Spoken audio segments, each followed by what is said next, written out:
मैं आपके सामने 75 वर्षों में देश ने जो विकास किया वह हमारी नजरों के सामने है।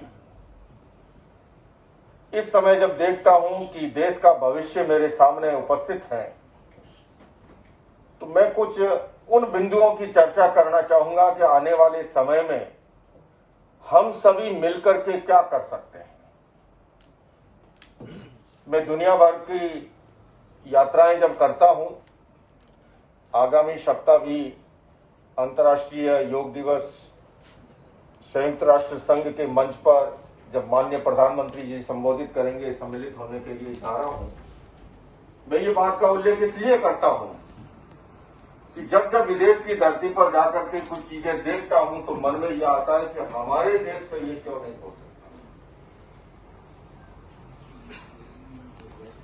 पॉल्यूशन, पॉपुलेशन, करप्शन और डिसिप्लिन, अगर ये सॉल्यूशन हम निकाल लें, मैं आपको दावे के साथ कह सकता हूं कि हमारी भारत की जो संस्कृति है वो पूरी दुनिया के अंदर उसका कोई मुकाबला नहीं है। किंतु उस क्षण अवश्य दुख होता है। मैं वहां पर देखता हूं कि गाड़ी जब चौराहे पर पहुंचती है, पुलिस वाला खड़ा नहीं है, रेड लाइट भी नहीं है, किंतु फिर भी गाड़ी धीरे होती है, दाईं ओर बाईं ओर झांकते हैं, फिर आगे बढ़ते हैं। और यहां अगर रेड लाइट पे पुलिस वाला खड़ा नहीं है तो हम पार करके ऐसा महसूस करते हैं कारगिल पे झंडा मैं ही फहरा करके आया। ये भाव हमारे भीतर से कैसे विदा ले, यही के लोग जब वहां जाते हैं टॉफी खा करके उसका कागज जेब में डाल देते हैं, पर यहां आने के बाद केले का छिलका भी सड़क पर डालते हुए हमें कुछ महसूस ये नहीं होता कि हम कुछ गलत कर रहे हैं। बंधुओं और बहनों,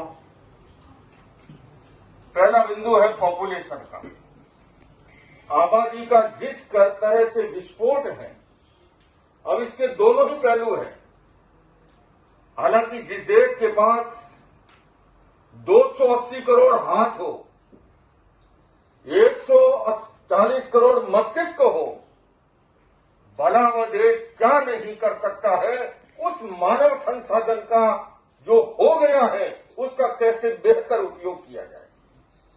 और आने वाले समय में चूंकि धरती है उतनी रहेगी, अब हमारी धरती माता इस आबादी के बोझ को और अधिक झेलने में समर्थ महसूस नहीं कर रही है। इसलिए आबादी का ये विस्फोट कैसे रुके, क्योंकि हमारे माननीय प्रधानमंत्री जी अनेक लोक कल्याणकारी योजनाएं बनाते हैं, किंतु जमीनी सच ये भी है कि कितने लोक कल्याणकारी योजनाएं बनाए, इस आबादी के विस्फोट के कारण से वो सब के सब ऊंट के मुंह में जीरा साबित हो जाते हैं। दूसरी समस्या है पॉल्यूशन की। आज विश्व पर्यावरण दिवस भी है और दुनिया की सबसे बड़ी प्रॉब्लम जलवायु परिवर्तन, ग्लोबल वार्मिंग, क्लाइमेट चेंज की, और हम देख रहे हैं जून के महीने में भी जिस तरह का मौसम है, ये सारा का सारा जलवायु परिवर्तन के कारण से जिस तेजी से हम विनाश की ओर आगे बढ़ रहे हैं, और समय रहते क्योंकि धरती का तापमान बढ़ता जा रहा है, ग्लेशियर्स पिघलते जा रहे हैं, ओजोन की छतरी का छेद वृद्ध होता जा रहा है, और ऐसे के अंदर समय रहते प्रयास नहीं किए गए तो हमारे सामने बड़ी चुनौती होगी। तीसरी बात है करप्शन की। करप्शन एक बड़ी समस्या है। इन वर्षों में मैं महसूस करता हूं कि अनेक दुकानें खुली हुई थी, दुकानें तो बंद हो गई है, पर मॉल अभी भी बंद करना बाकी है। आने वाले समय में करप्शन के मॉल भी कैसे बंद हो, इशारे में मैं कह रहा हूं। मॉल का रेट भी हाई है और इसलिए करप्शन की समस्या को, और चौथी बात मैंने कही, ये तीन तो है सन: population, pollution, corruption and discipline. हर कोई अपनी गाड़ी लाइन में लेकर के चलता है, कोई किसी को ओवरटेक नहीं करता है।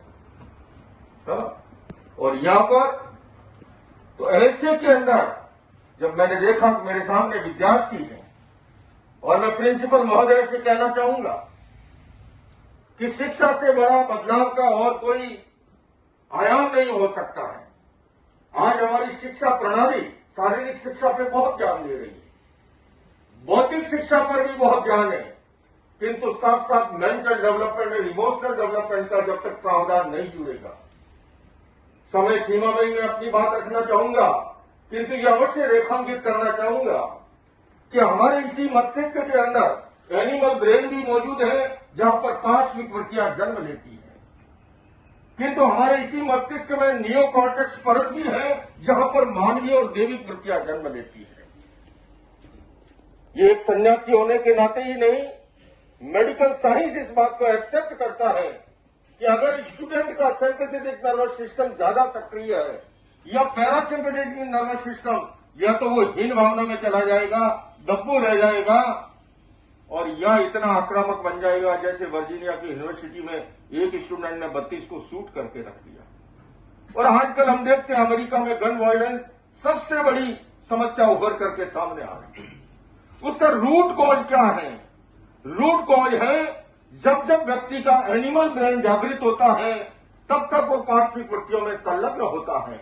अपेक्षा इस बात की है कि प्राइमरी एजुकेशन से वैल्यू बेस्ड एजुकेशन को अगर इंट्रोड्यूस किया जाए तो मैं समझता हूं जितनी समस्याओं की मैंने चर्चा की है उनका हम समाधान की दिशा में आगे बढ़ सकते हैं। बात को संपन्न करते हुए एक व्यक्ति गाड़ी लेकर के जा रहा था, ट्रैफिक पुलिस वाले ने देखा लाइट नहीं है, रोकने की कोशिश की, भैया गाड़ी कहां दौड़ा रहे हो, उसकी लाइट नहीं है। उसने कहा अरे बीच में से हट जा, नहीं मारा जाएगा, इसके ब्रेक भी नहीं है। वो गाड़ी कितनी खतरनाक होगी जिसके लाइट भी न हो, जिसके ब्रेक भी न हो। मैं पूछना चाहूंगा वो इंसान कितना खतरनाक होगा जिसका अपना इंट्यूशन पावर जागृत नहीं है, जिसके अपने इमोशंस पर नियंत्रण नहीं है।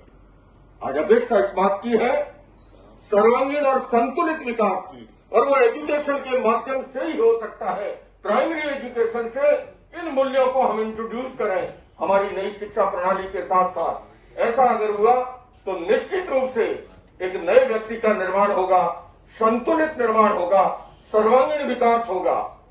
वीर चक्र विजेता टीपी त्यागी जी आज के कार्यक्रम के मुख्य अतिथि के रूप में पहुंच चुके हैं, और उनके साथ राजेंद्र चिबर जी भी है, जिन्होंने सन 71 में दुश्मनों के छक्के छुड़ाते हुए। आप मेरी कुर्सी लीजिए, आप उधर बैठिए, उधर प्रभु वीर चक्र विजेता बैठिए। इन्होंने देश की आन बान शान के लिए जो कार्य किया, तो मैं ये कहना चाहता हूं, अपनी बात को संपन्न कर रहा हूं, आपसे इतना ही निवेदन करूंगा कि हम जहां कहीं भी खड़े हैं, हम केवल कर्णधारों की ओर न देखें।